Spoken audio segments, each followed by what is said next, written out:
So today I want to talk about capturing learnings and the good news.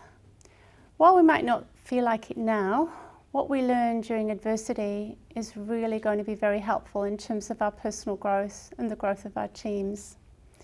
Because what gets you through now will make you more effective when you come out the other side. So how can you collect these learnings in real time? Well, at a personal level, one thing that people find really useful is to do some journaling. And I certainly done journaling in the past, and it's fascinating to look back on what was going on at the time and how you were thinking and what you did, because it gives you a real sense of growth. But it's really also important to capture these in your team. So what happened? What did you do? How did you innovate? How did you learn? And post-pandemic, it would be really good to regroup on those.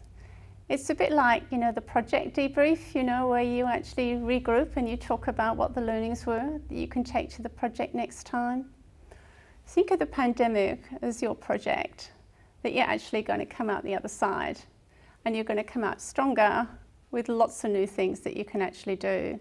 More agility, more innovation, more emotional resilience. And make sure you capture those learnings and share them.